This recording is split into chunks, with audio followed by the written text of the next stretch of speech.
Baik, kita lanjutkan perkuliahan di pekan yang ketujuh ini dengan materi pewarisan atau lebih tepatnya relasi pewarisan yang dalam literatur pustaka buku biasanya disebut dengan juga inheritance ya, inheritance ya. Skemanya kira-kira seperti ini. Jadi setiap modul saya sengaja menambahkan gambar di covernya, blok-blok seperti ini. Maka ini adalah nanti yang dimaksud dengan pewarisan ya. Apa maksudnya nanti kita bahas di halaman-halaman berikutnya. Oke, saya skip. Ya, kita masuk ke konsep pewarisan. Ya. Kalau kita bicara tentang pewarisan, maka sebenarnya tidak berbeda jauh dengan apa ya, konsep pewarisan yang kita jumpai dalam kehidupan nyata ya, dalam kehidupan manusia sehari-hari. Ketika seorang anak mewarisi harta benda dari orang tuanya, maka di dalam OUP pun juga akan berlaku seperti itu. Sebuah kelas bisa mewarisi atau memiliki sifat-sifat yang dimiliki oleh kelas lain. Ya. Itu dalam OUP nanti konteksnya seperti itu.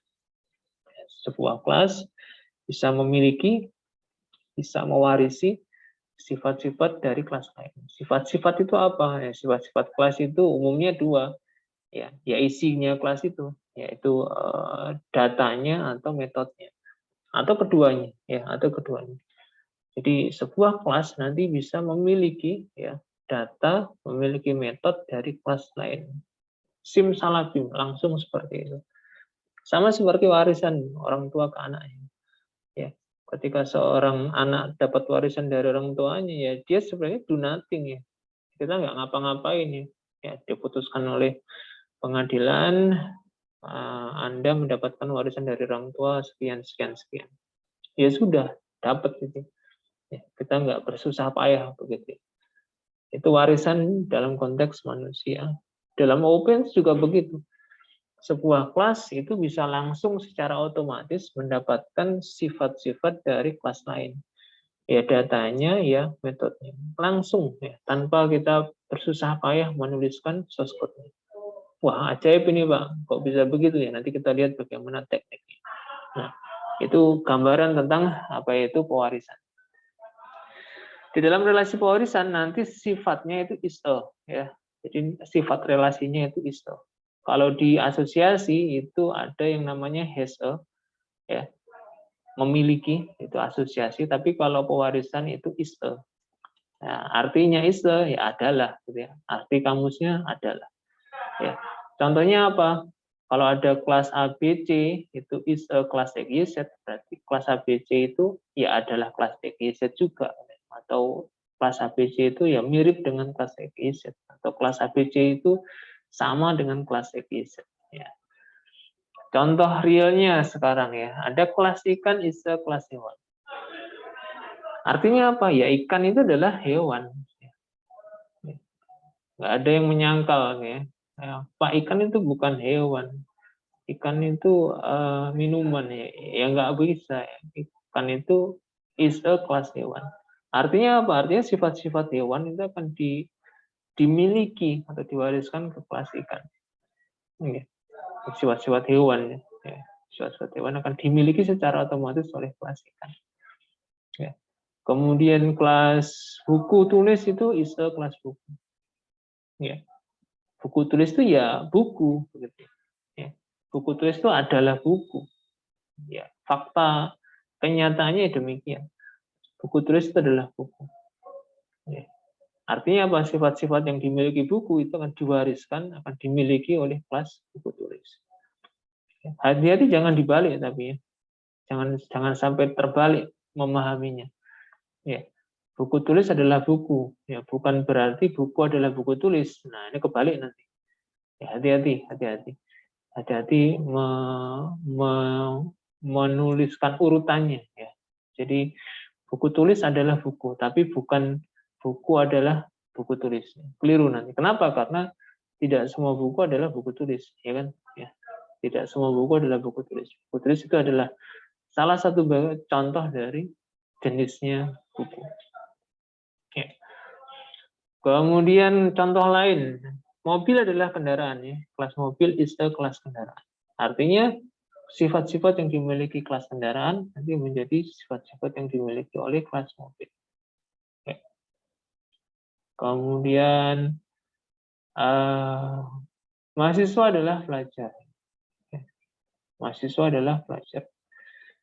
Kelas pelajar itu nanti akan mewariskan sifatnya kepada kelas mahasiswa. Ya namanya, ya ID-nya, alamatnya, orang tuanya, dan seterusnya. Ya, itu yang dimiliki pelajar, maka mahasiswa akan otomatis mendapatkan. Ya. Itu contoh-contoh pewarisan dalam kaitannya dengan kehidupan sehari-hari. Kemudian apa manfaat dari pewarisannya? Apa gunanya ketika kita nanti menggunakan relasi pewarisan? Ya, ini manfaatnya. Jadi ketika kita nanti menggunakan pewarisan, relasi pewarisan, inheritance, itu nanti kita bisa menerapkan fungsi ini ya, code reusability. Nah, penggunaan ulang source code gitu ya. Jadi source code yang sudah kita buat di program-program sebelumnya itu tinggal kita pakai saja. Ya, tinggal kita pakai saja. Tanpa harus kita coding lagi dari awal. Ya. Ini sasarannya nanti ke sana. Dengan inheritance, dengan pewarisan ini, program-program ya source code kita yang sudah kita wujudkan dalam bentuk kelas itu ketika kita nanti menemukan bahwa sebuah kelas baru itu merupakan warisan dari kelas yang sudah ada, maka kita bisa langsung menggunakannya, ya. Bisa langsung menggunakannya tanpa harus kita mengetik ulang dari nol lagi. Ya, ini manfaatnya inheritance nanti seperti ini. Efeknya apa, Pak? Efeknya ya program kita akan lebih cepat lagi dalam pembuatannya. Ya, dalam pembuatannya kita akan lebih cepat lagi. Tinggal kita wariskan.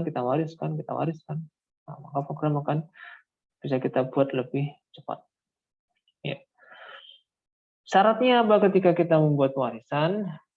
Pertama harus kita analisis dulu. Jadi jangan semata-mata, Pak ini sifatnya sama nih Pak, datanya sama, atributnya sama, variabelnya sama. Maka ini kayaknya bisa kita skemakan inheritance ya. Oh belum tentu, ya belum tentu. Ya, tidak selalu, tidak harus ketika variabelnya sama langsung kita turunkan ya, kita wariskan. Ya.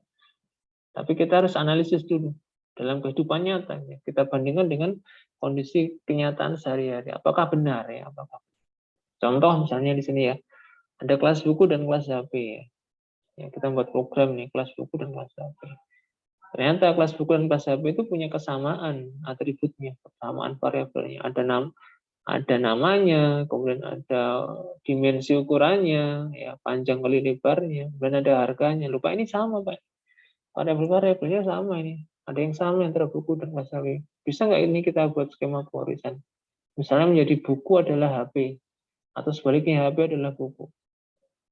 Iya, kalau hanya dilihat dari kesamaan, ya mungkin bisa saja kalau hanya dilihat dari kesamaan. Tapi kalau kita lihat fakta kenyataannya, ya nggak masuk akal.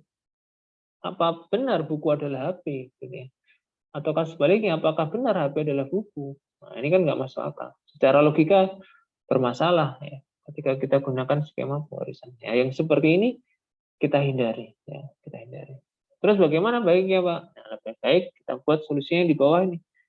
Ya, kita buat kelas baru yang namanya barang. Ya, kita buat kelas baru yang namanya barang. Ya, sehingga nanti kita bisa turunkan, bisa wariskan ke kelas HP.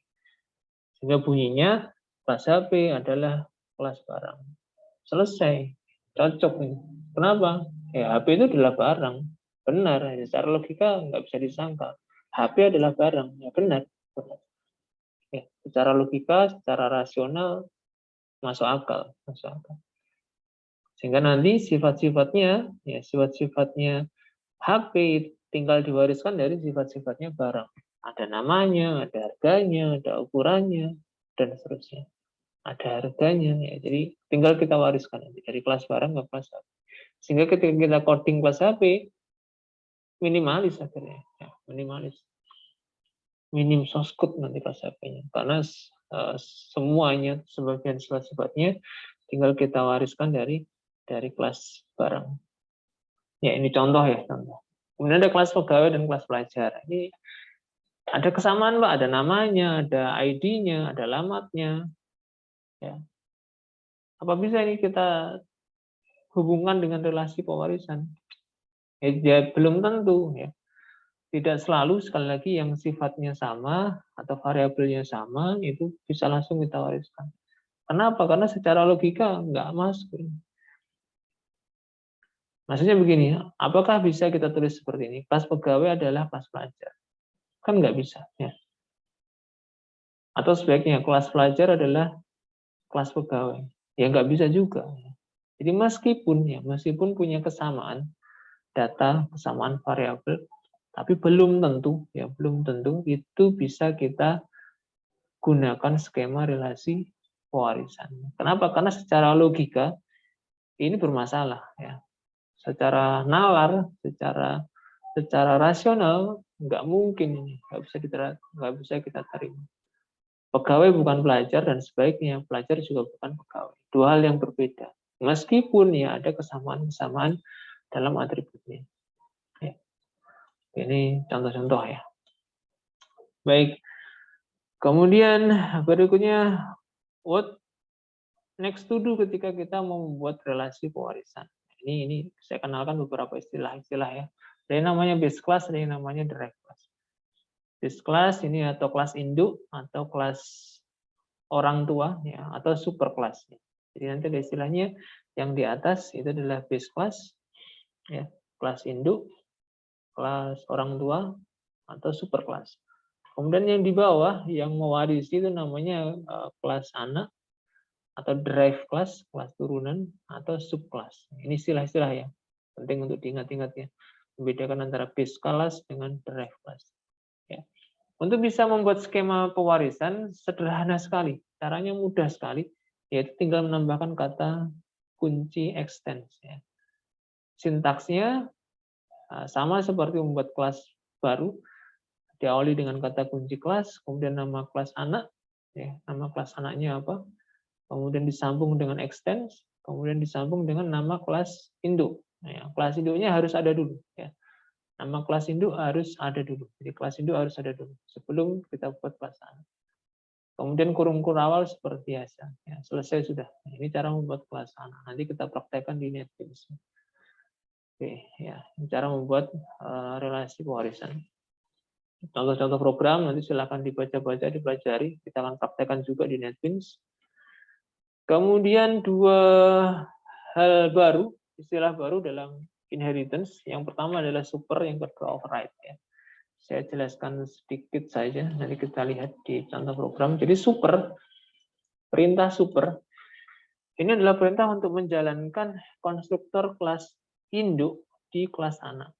Jadi misalkan seperti ini, kelas dosen, dia anaknya dari kelas pegawai. Maka ketika akan menjalankan konstruktor kelas dosen, otomatis dia harus menyiapkan kebutuhan argumen untuk konstruktornya kelas pegawai. Nah, caranya harus begitu. Bagaimana menuliskannya? Seperti ini. C dosen, ID, string, nama, jabatan. Ya, seperti ini. ID dan nama ini bukan miliknya kelas dosen, tetapi dia milik dari warisan kelas pegawai. Ya, kita lihat ya, nggak ada variabel ID dan string, ID dan nama di kelas dosen. Ya. Tapi ini adalah milik dari warisan dari kelas pegawai. Ya. Ketika dijalankan konstruktor untuk kelas dosen, dia akan menjalankan konstruktor untuk kelas pegawai. Ya. Caranya seperti ini. Kita tambahkan perintah super, kemudian argumen ID dan namanya kita masukkan sebagai parameter. Ya. Nanti kita lihat di contoh program di NetBeans. Ini super ya. Jadi nanti kalau di source code kalian menemukan kata super itu berarti kaitannya dengan super class ya, dengan base class ya, kelas induk ya. Itu super. Kemudian yang kedua override ya, override ini catatan juga tambahan. Apa itu override? Override itu ketika nama metode kelas anak itu sama dengan nama metode di kelas induknya. Ada situasi seperti ini. Jadi metode di kelas anak itu kebetulan sama dengan namanya dengan yang ada di kelas induk. Sehingga harus dibedakan. Harus dibedakan. Cara pemanggilannya juga sama, yaitu dengan menambahkan kata super ya. Menambahkan kata super untuk memastikan itu metode milik dari kelas induk. Ketika namanya sama ya. Jadi kita lihat di sini kelas anak dia punya metode info, di kelas induk juga ada metode namanya info. Untuk membedakannya kita tambahkan kata kunci super ya untuk mengakses metode milik dari kelas induk. Contoh realnya seperti apa, Pak? Contoh realnya adalah ketika misalnya ya kita punya skema pewarisan hewan ya. Jadi di sini ada contoh, saya tulis contoh di sini ada binatang ya. Jadi ada skema kelas binatang itu diwariskan ke kelas harimau. Artinya harimau adalah binatang. Benar kan ya? Harimau itu adalah binatang. Oke. Kemudian ada juga kelas apa misalnya? Kelas burung misalnya. Ya. Kelas burung. Kelas burung adalah binatang. Betul juga gitu ya. Kelas burung adalah binatang. Kemudian ada kelas monyet misalnya. Kelas monyet adalah kelas binatang. Skema pewarisan betul juga. Ya, di dalam kelas binatang itu ada metode bersuara misalnya. Ya, kelas binatang ada metode bersuara. Ketika diwariskan, otomatis kelas harimau, kelas monyet, kelas burung itu juga memiliki metode bersuara. Ya, ini problemnya ketika dipanggil metode bersuara, apakah suaranya sama? Nah, ini problemnya di sini. Apakah suaranya harimau sama dengan suaranya ayam? Tentu tidak ya. Apakah suaranya monyet sama dengan suaranya harimau? Ya, tentu tidak ya. Ya, bagaimana solusinya? Maka kita gunakan tadi override. Kita bisa menulis metode yang sama namanya dengan metode yang dimiliki oleh kelas induk, tapi berbeda isinya. Ya, sehingga suaranya harimau, suaranya ayam, suaranya burung, suaranya monyet itu bisa kita bedakan di kelas anaknya. Ini override. Jadi ini untuk efek ya. Efek ketika ada relasi pewarisan, hal-hal seperti ini perlu diantisipasi. Solusinya dengan teknik override ya. Overriding ya. Jadi nanti ada yang menulisnya overriding. Oke, itu ya. Kemudian poin lagi tentang inheritance adalah modifier protected. Ya, ya ini tambahan ya. Kalau biasanya kita hanya memakai public sama private, ini catatan tambahan. Ya. Jadi nanti ada yang namanya modifier protected. Ini modifiernya lebih tepatnya visibility modifier ya. Visibility modifier. Modifier yang mengatur visibility, penampakan ya. Penampakan itu maksudnya bagaimana diakses dari luar kelas, dari luar kelas. Kalau public, ya, kalau kita menuliskan public, baik di data maupun di metode, maka dia bisa diakses di dalam kelas, bisa diakses di package yang sama, ya bisa diakses oleh subkelasnya, turunannya. Bisa juga diakses oleh Word, ya, oleh semua, ya semuanya oleh semua. Ini kalau public. Kalau protected itu mirip dengan public, tapi dia tidak bisa diakses oleh Word. Word itu di luar ya, di luar package ya. Itu nggak bisa kalau protected. Kemudian kalau no modifier, kita nggak mengetikkan apapun gitu ya. Kita tidak menambahkan modifier apapun di depannya, variabel di depannya metode, maka dia bisa diakses di dalam kelas dan di dalam package yang sama. Subclass nggak akan bisa, Word juga tidak akan bisa. Ya, 50-50 gitu ya, setengah-setengah ya. Kemudian yang terakhir private, rahasia. Kalau rahasia, dia hanya bisa diakses di dalam kelas tersebut. Package nggak bisa, subclass nggak bisa, Word nggak bisa. Jadi kalau subkelasnya no itu berarti tidak bisa diwariskan. Ya. Jadi sifat-sifat dari kelas induk tidak akan bisa diwariskan. Itu kalau subkelasnya no. Jadi kalau subkelasnya yes, ya berarti sifat-sifat kelas induk ini bisa diwariskan. Nah, ini catatannya.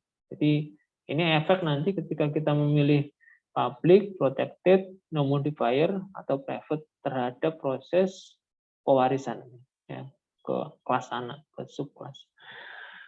Jadi hati-hati, kita mau pilih yang mana ini? Ya, programmernya mau mendesain seperti apa? Pak, data saya kayaknya tetap rahasia aja. Ya sudah, pilih private. Ya, pilih private. Pak, data saya kayaknya bisa dibaca oleh kelas anak. Ya, bisa ganti ke protected. Ya. Bisa ganti ke protected. Atau dibiarkan public. Ya. Ini bisa diwariskan ke kelas anak. Nanti kita akan lihat di contoh program. Oke, ini tambahan untuk visibility modifier. Ya. Kemudian jenis-jenis, ya jenis-jenis. Jadi ada beberapa jenis skenario untuk pewarisan. Yang pertama single inheritance, pewarisan tunggal. Ada dua kelas anak mewarisi kelas induk. Ya. Kelas dosen adalah kelas pegawai seperti ini. Ini single inheritance. Kemudian ada multi level inheritance. Jadi boleh dibuat multi level. Seberapa banyak levelnya, Pak? Ya sesuai kebutuhan. Di contoh ini ada 3 kelas ya, terlibat dalam 2 level ya. Ada kelas pegawai diwariskan ke kelas dosen diwariskan ke kelas dosen tetap ya. Jadi dosen tetap adalah dosen adalah pegawai. Bisa kita baca seperti itu. Ini multi level. Boleh ya, bisa seperti ini. Jika memang dibutuhkan multi level. Kemudian bisa hierarki ya, seperti seperti struktur organisasi ya, hierarchical inheritance ya. Contohnya seperti ini. Satu kelas induk itu bisa mewariskan sifat-sifatnya ke lebih dari satu kelas anak. Ini hierarki ya. Apakah harus 2, Pak? Ya enggak juga, ya boleh 3, 4, 5 sesuai kebutuhan. Ya. Kelas dosen adalah pegawai. Betul kan? Dosen adalah pegawai. Kelas tendik ya, tenaga kependidikan atau staff itu adalah pegawai. Ya betul juga. Maka ini model hierarki. Di kelas pegawai, satu kelas mewariskan sifatnya ke 2 kelas atau lebih. Ya. 2 kelas atau lebih. Hierarki. Kemudian bisa juga skemanya hybrid. Hybrid ini gabungan. Ya, dari contoh-contoh yang tadi kita bahas ya, hybrid gabungan. Contohnya ini. Ini mohon maaf ya, nama judul gambarnya salah. Maksudnya hybrid, bukan multi level. Ya, di skema ini hybrid. Kenapa? Karena yang vertikal ini menggunakan multi level, ya, yang vertikal. Dosen tetap, dosen pegawai ini multi level. Tapi kelas tendik ini jenisnya menjadi hierarki. Ya. Kenapa? Karena dia setara dengan dosen. Ya. Dosen adalah pegawai, tendik adalah pegawai. Ini hierarki. Jadi dalam skema ini ada 2 skema penyusun, multi level dan hierarchical inheritance. Ini kita sebut dengan hybridnya, gabungan. Tidak hanya 2 ini ya, bisa saja digabung dengan teknik-teknik skema yang lainnya sesuai kebutuhan. Baik, saya kira itu sedikit penjelasan terkait teorinya, ya, teori dari modul perlu saya sampaikan karena ini hal baru ya. Saya sampaikan sebentar, lebih detailnya nanti silakan dibaca kembali di modul ya. Oke, saya lanjutkan ke programmingnya. Ya. Kita masuk ke jendela NetBeans. Baik, kita kembali ke jendela NetBeans. Ya, di pertemuan hari ini sedikit berbeda dengan pertemuan sebelumnya. Kita tidak coding dari awal ya. Jadi saya tidak akan mendemonstrasikan pembuatan program dari create package, menambah kelas dan seterusnya. Tapi karena kita sifatnya akan menggunakan relasi pewarisan, saya ingin tunjukkan bahwa dengan skema inheritance warisan, kita bisa membuat sebuah program, sebuah kelas dengan sangat cepat, ya, sangat cepat. Oke, kita mulai dengan menganalisis dulu ya. Kita menganalisis situasi atau proses bisnis yang terjadi. Kita buka kembali file package yang sudah kita buat sebelumnya. Di kelas C ada package warung 2 di sini. Kita buka aplikasi warung ya. Oke. Ya, jadi ini yang kita sudah buat sebelumnya. Nah, ada narasi proses Budi membeli sate dan soto. Ini yang kita gunakan waktu kelas kontainer ya. Jadi satu kelas bisa menyimpan lebih dari satu objek dari kelas yang lain. Ya, proses kalimatnya seperti itu. Budi membeli sate dan soto. Ya, sate dan soto keduanya merupakan objek dari kelas makanan. Sekarang kita tambahkan skenario proses yang lain. Misalnya Budi membeli sate dan es jeruk misalnya. Nah, bisa jadi transaksi yang terjadi di warung seperti ini. Bisa jadi ya. Kenapa? Karena warungnya juga jualan minuman ya.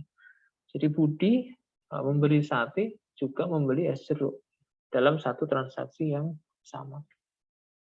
Nah, apa yang terjadi kalau seperti ini? Ya, maka kita harus membuat kelas untuk menampung objek yang namanya es jeruk. Jadi kita butuh kelas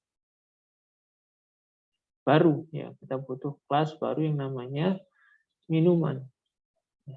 Ya, kelasnya minuman. Ya, ini untuk mewakili es jeruknya ya. Ya, bisa jadi nanti implementasinya berupa es jeruk, es teh, kopi, ya, kemudian susu, air mineral, ya, dan seterusnya. Jus, ya, dan seterusnya. Ini konsekuensinya seperti itu. Minumannya tidak hanya es. Ya, kita akan membuat kelas baru namanya minuman. Ya.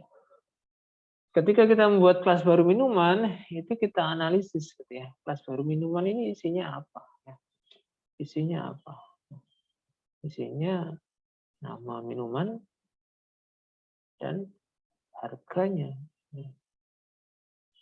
Nah, misalnya seperti ini. Kelas minuman itu isinya nama minuman dan harga nih. Kayaknya sementara itu dulu. Ya. Kita coba cek sekarang bagaimana dengan kelas makanan. Karena ini bisa satu paket.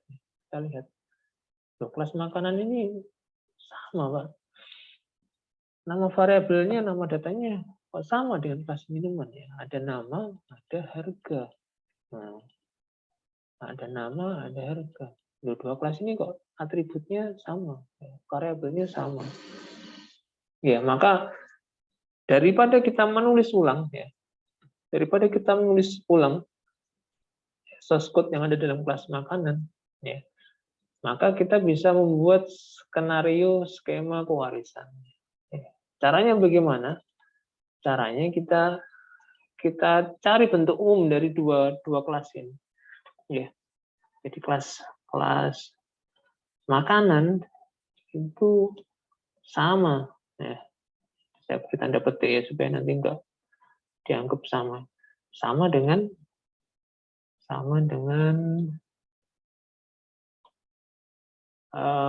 kelas minuman ya. Isinya ya, isi atau variabel. Variabel atau data di dalam ya kelas makanan sama dengan kelas. Maka next step-nya yang kita lakukan adalah kita buat kelas baru. Kita buat lebih dulu kelas baru yang bisa mengcover ya, meliputi atau melingkupi, mengcover kedua kelas tersebut ya. Ini strateginya seperti ini. Jadi kita buat kelas baru yang bisa membuat ya atau bisa mengcover kedua kelas tersebut ya. Maksudnya kelas makanan dan minuman. Apa itu, Pak? Misalnya kita beri nama kelas menu. Ya, ini menu maksudnya menu yang dijual ya. Menu yang dijual oleh warung, oleh toko. Misalnya kita buat saja kelas namanya kelas menu. nanti sifat-sifatnya kelas menu ini kita bisa turunkan ke kelas makanan dan kelas minuman.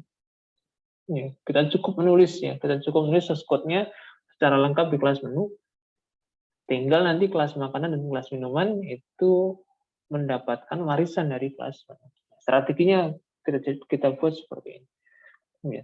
Berarti kita akan membuat dua kelas baru, ya, kelas menu dan juga kelas minuman. Dan nantinya juga kelas makanan ya, yang versi warisan.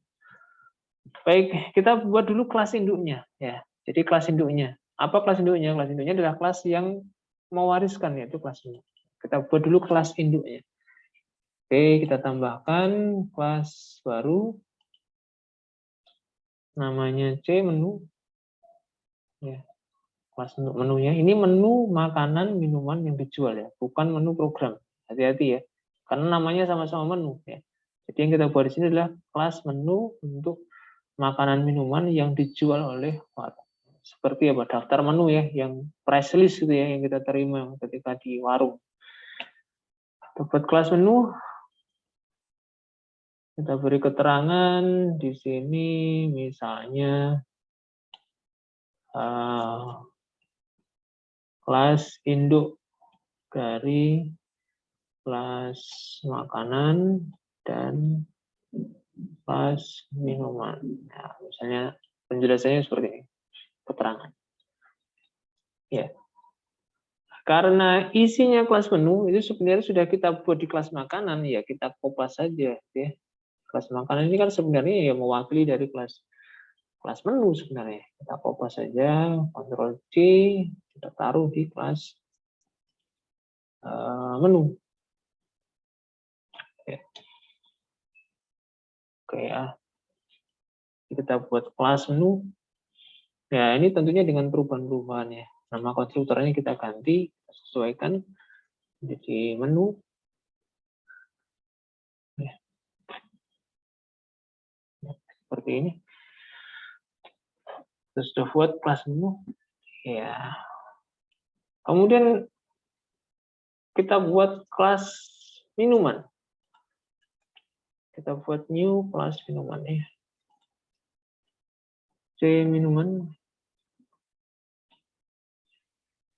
Nah, ini namanya pewarisan. Ya. Bagaimana tekniknya? Kita bisa membuat secara instan ya, secara ekspres. Ya, ketika sudah dibuat kelas minuman seperti ini, kita tambahkan kata kunci extends, kemudian diikuti dengan nama kelas induknya. Ya, seperti ini.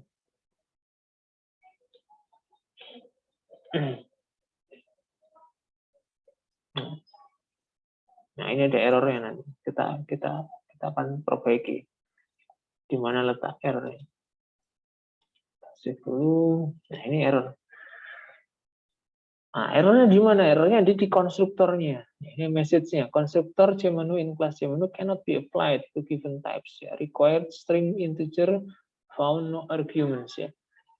Ternyata konstruktornya kelas menu itu butuh dua variabel ya, tipenya string dan integer. Kita lihat kembali kelas menu. Ya, di sini ada konstruktor cmenu.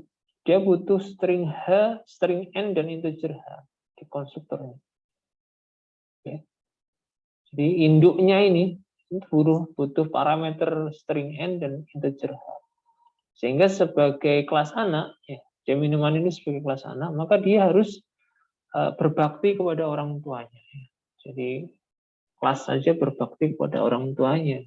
Bagaimana kita sebagai manusia, gitu ya, mestinya jauh lebih berbakti kepada orang tuanya. Caranya bagaimana, Pak? Caranya adalah dibuatkan konstruktor ya, yang menyediakan variabel yang dibutuhkan oleh konstruktor kelas induknya. Jadi kita buat di sini datanya, ini data kelas anak. Ini bisa kita kosongi seperti ini, nggak ada variabel tambahan apapun di sini. Kita bisa buat minimalis ya, kosong sama sekali. Kita hanya menambahkan konstruktor.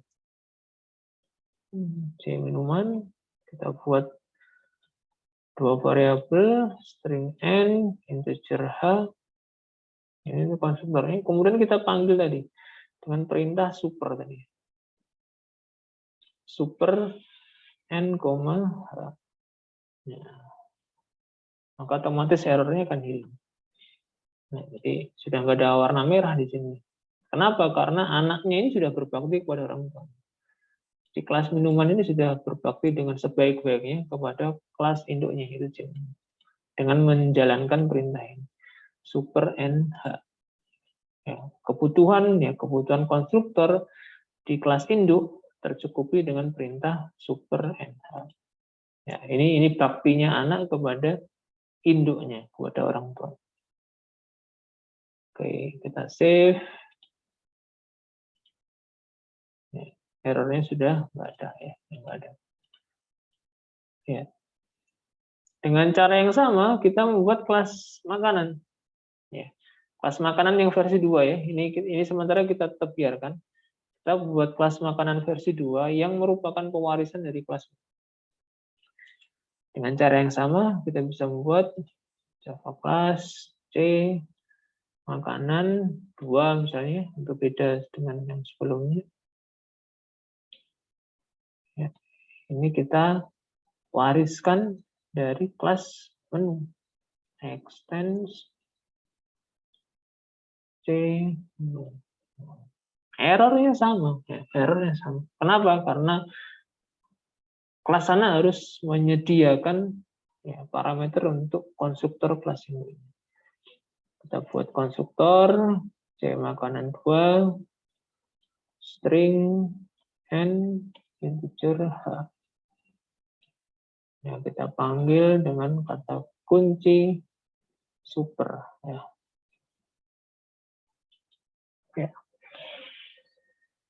Oke, seperti ini. Notifnya bisa kita tambahkan. Ini untuk menunjukkan aja ya. Ini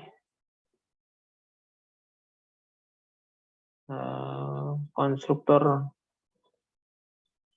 anak. Nah, misalnya ya. Ini notif saja ya. Tidak diberi pun juga nggak ada masalah. Ini untuk menunjukkan saja bahwasanya dalam OOP ketika menggunakan relasi pewarisan, kelas anak ini berkewajiban ya berbakti kepada orang tuanya dengan menjalankan konstruktor milik orang tuanya. Ini kewajiban dari konstruktor kelas anak. Baik, simsalabim ya selesai sudah. Ya, kita sudah bisa membuat kelas ya 2 kelas dengan cara ekspres seperti ini. Buktinya bagaimana Pak? Buktinya bisa kita lihat di kelas aplikasi ya. Kita masuk kelas aplikasi, kita cek gitu ya. Kita cek di sini misalnya kita akan membuat objek dari kelas apa ini? Makanan ya, kelas minuman dulu aja. Kelas minuman. Kita buat objek dari kelas minuman. Minum ya, new C minuman. Nama jeruk harganya 3.000 nah, misalnya. Ya, ini kita membuat objek dari kelas minuman ya dengan argumen jeruk 3.000. Kita coba tes run. Apa yang muncul? Nah, muncul teks. Ini ya, objek jeruk dibuat. Ya. Ini konstruktor anak muncul. Ya. Oke. Jadi, ini adalah teks dari kelas induk. Ya. Objek jeruk dibuat ini adalah kelas induk. Kita lihat di sini. Kan? Objek nama dibuat, ini milik kelas induk. Sedangkan ini konstruktor anak. Ini muncul dari konstruktornya kelas anak. Ini konstruktor anak. Jadi dia dijalankan dulu konstruktor induknya, ya. Kemudian baru eksekusi teks ini konstruktor anak. Oke, ini konstruktor. Kita coba sekarang apa efek yang lain nih. Kita tes ya. Kita lihat apa yang terjadi kalau kita lakukan perintah seperti ini. Ya, kita perhatikan di sini. Ada metode-metode yang muncul secara otomatis di dalam objek minum. ada toString, ada get harga, ya, ada get nama, ada set harga. Ya. Jadi ada set harga, get nama, get harga, toString. Dari mana ini? Itu semua adalah milik dari kelas menu. Ya, itu semua adalah warisan dari kelas menu. Set harga, get nama, get harga, toString. Ada 4 metode yang diwariskan ke kelas minuman. Nggak ada source code-nya di sini. Ya. Kita lihat nggak ada source code metode sama sekali di kelas minuman. Nggak ada. Tapi ketika diakses objeknya, kita akses seperti ini, muncul dia. toString, get harga, get nama, set harga. Muncul semua. Apakah bisa berjalan, Pak? Kita coba ya. Coba. Kita panggil toString dulu. Kita panggil toString. Kalau kita running seperti ini, ya, ini nanti nggak muncul apa-apa, gitu ya. Stop dulu. Kita run. Ya, di bawahnya konstruktor anak nggak ada teks lagi. Kenapa? Karena toString ini dia menghasilkan string. Kebetulan di sini nggak ada yang menampung. Luarannya string nggak ada yang menampung. Sebelah kirinya ini nggak ada penampung. Sehingga supaya ada penampungnya kita tambahkan perintah system out print line seperti ini. Jadi nanti teks yang dikeluarkan yang dihasilkan oleh toString akan ditampung oleh perintah print line sehingga muncul. Karena ya muncul ini makanan es jeruk 3.000. Ini toString ya. toString. Kita coba metode-metode yang lain ya. Kita coba metode set harga ya. Kita ubah harganya. Set harga misalnya naik ini dari 3.000 menjadi 3.500. Harganya minum, harganya objek minum, harganya es jeruk yang semula 3.000 ini kita panggil metode set harga menjadi 3.500. Supaya muncul hasilnya kita panggil lagi harga baru misalnya.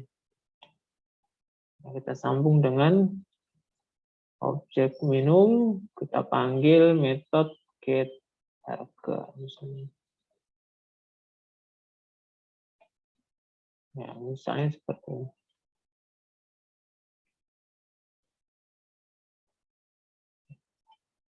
Ini supaya lebih informatif, kita tambahkan misalnya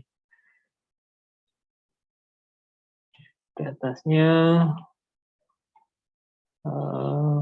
menu, kita plus dengan minum, ada get nama nggak? Oh, ini ada get nama. Menu namanya apa, harga barunya, get harga. Ya, kita akan coba ya, seperti ini. Tes run. Ya, muncul seperti ini. Makanan es jeruk Rp3.000, diambil namanya menu es jeruk, harga baru Rp3.500. Ya. Oke. Ini semuanya diakses dari objek minum ya. Objek minum dari kelas C minuman. Ya, dari kelas C minuman dia bisa memanggil metode toString, bisa memanggil metode get nama, bisa memanggil metode get harga, bisa memanggil metode set harga. Padahal di kelas minuman ya, isinya hanya konstruktor. Ya, isinya hanya konstruktor. Source code-nya hanya konstruktor. Lupa dari mana berarti? Ya, karena dia extend dari kelas C menu. Jadi semua metode tadi disediakan oleh kelas C menu. Ya, inilah code reusability ya. Jadi dengan cara ini program yang kita buat bisa lebih cepat nanti. Bisa lebih cepat untuk kelas-kelas yang sifatnya mirip, sifatnya sama dengan kelas-kelas sebelumnya, tinggal kita gunakan skema relasi pewarisan. Makanan bagaimana Pak? Ya, makanan kita coba sekarang dengan kelas makanan 2, apakah juga sama efeknya ya? Kita bisa membuat objek dari kelas C makanan 2 makan, misalnya new C makanan 2.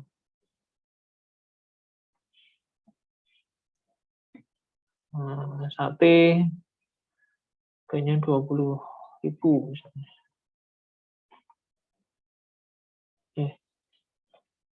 Dengan cara yang sama kita bisa kopas saja ya untuk menunjukkan.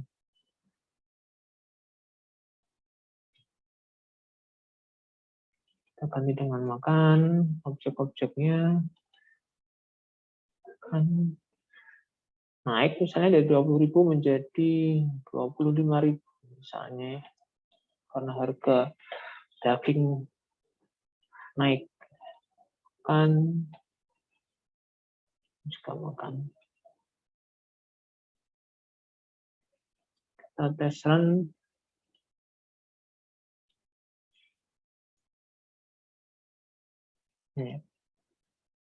Jadi sama. Setelah objek minuman, ya ini muncul nih. Objek sate dibuat. Awalnya sate 20.000, kemudian harga barunya 25.000. Ya. Ini yang terjadi dengan objek dari kelas C makanan 2 yang merupakan turunan dari kelas menu. Ini sama, kelas makanan 2 nggak ada isinya kecuali konstruktor. Nggak ada isinya kecuali konstruktor. Tapi karena dia mewarisi dari kelas menu, ya maka sifat-sifat yang dimiliki kelas menu akan diwariskan ke kelas makanan 2. Metode-metode yang sifatnya publik, ya tadi ya, di tabel tadi ya, ini terwariskan ke kelas anak. Yang private nggak akan terwariskan. Ya, yang private nggak akan terwariskan. Buktinya apa, Pak? Buktinya kalau kita akses nama dan harga nggak akan bisa gitu ya. Jadi misalnya kita akses ini ya, makanan, kita akses harga langsung seperti ini. Sama dengan 2.000 misalnya. Dia nggak akan bisa error ya. Private ya. Private access di kelas menu ya. Di kelas menu. Ya. Jadi akan terkunci di sini. Ya. Bagaimana kalau kita ubah misalnya? Kita ubah menjadi protected. Ya, tadi kan ada kata kunci protected. Kita ubah menjadi protected. Yang semula private menjadi protected. Apakah muncul di aplikasi? Ya. Ternyata nggak error ya. Yang awalnya merah menjadi nggak error. Ya. Dia bisa diakses oleh kelas anak. Ya. Jadi makan sebagai objek dari kelas C makanan 2 yang merupakan turunan dari kelas menu itu bisa mengakses harga. Ketika apa? Ketika dia bersifat protected. Bersifat protected. Pak, bahaya Pak kalau seperti ini. Nggak jadi data hiding nanti. Ya, kalau ada pertimbangan seperti itu, ya kita kembalikan lagi. Di sini menjadi private. Jadi kalau private, ya praktis hanya diakses oleh kelas menu saja. Ya, akses dari luar menggunakan metode-metode yang sifatnya publik. Ya, jadi ini efek ketika kita menggunakan relasi pewarisan. Jadi kelas-kelas anak seperti ini minimalis akhirnya, ya, minimalis. Apakah boleh Pak menambahkan data-data baru di sini atau variabel-variabel baru? Ya selama itu dibutuhkan nggak apa-apa. Ya, selama itu dibutuhkan nggak apa-apa. Kebutuhan program ya di modul juga sudah saya jelaskan. Jadi selama itu ada kebutuhan menambahkan data baru, variabel baru, metode baru, is okay, ditambahkan aja. Selama belum tercover di kelas induknya. Ya. Di kelas induknya nggak punya Pak, ya ditambahkan aja di kelas minuman, kelas makanan sebagai kelas anak. Nggak apa-apa ditambahkan metode baru atau data baru. Ya, kalau ada kesamaan nama, ya itu nanti overriding, overriding dengan teknik overriding. Kemudian kalau sudah kita buat pewarisan seperti ini, maka nanti objek-objek yang kita buat di kelas aplikasi itu menyesuaikan, kita sesuaikan. Ya, jadi objek kelas makanan ini nanti kita ganti dengan kelas makanan 2. Ya, kelas makanan 2. Karena kelas makanan nanti yang ini yang sudah kita buat sebelumnya tidak kita pakai lagi. Ya. Ketika sudah menerapkan skema pewarisan, kelas makanan yang semula yang kita buat pekan yang lalu ini nggak akan dipakai lagi. Yang kita pakai nanti ke kelas makanan 2. Coba dihapus, nggak apa-apa berarti ya, nggak apa-apa. Ini dihapus, diganti dengan langsung dengan kelas makanan 2. Boleh-boleh saja seperti itu. Ya, jadi itu yang terjadi nanti dengan program kita. Kemudian efek yang lain nanti berarti ditambahkan menu di sini. Selain makanan ada minuman. Di aplikasi warung nanti ada menu minuman, mengelola data minuman. Ya, create, read, update, delete, ya, seperti itu. Ya, kemudian tinggal disesuaikan aja. Metode-metodenya tinggal disesuaikan. Jadi daftar menu di sini nanti bisa diganti daftar menu makanan, daftar menu minuman, ya, sesuai dengan pilihan menu yang menu program yang dipilih oleh user. Jadi objek-objek yang kita gunakan nanti itu akan menggantikan objek-objek yang sudah kita buat sebelumnya. Ya, jadi itu efek ketika program kita menerapkan relasi pewarisan. Jadi program yang kita buat bisa lebih lebih hemat space begitu ya, karena tidak perlu menambahkan baris source code lagi dari awal. Kemudian yang kedua tentunya akan bisa lebih cepat ya, lebih cepat. Jadi karena kita minimalis di source code kelas anak, maka program yang kita buat nanti otomatis akan bisa lebih cepat lagi pembuatannya. Ya, tidak memakan waktu lebih lama karena kita tidak perlu coding dari awal. Ya, kita nggak memikirkan setter-getternya lagi, ya, kita nggak perlu memikirkan metodenya lagi, kita nggak membuat data variabelnya lagi, tapi cukup mewakilkan dengan perintah extend. Selesai. Baik, saya kira itu. Silakan nanti di aplikasinya masing-masing diubah ya skenario-nya dari yang semula menggunakan kelas makanan ya, kelas makanan yang biasa diganti dengan kelas makanan hasil inheritance ya, hasil inheritance dari kelas menu. Jadi di program kita sekarang melibatkan berapa ini? Melibatkan sedikitnya 5 ya nanti ya. 5 kelas ya. Kelas menu, kelas makanan, kelas minuman, kelas transaksi, dan kelas aplikasi. Ditambah kelas pembeli 6 ya, bisa 6. Jadi ya, itu gambaran nanti menjadi modal, menjadi bekal untuk mengerjakan aplikasi Banana Project. Saya kira itu sedikit tambahan dari saya untuk modul relasi pewarisan ya atau inheritance. Kita kembalikan ke forum.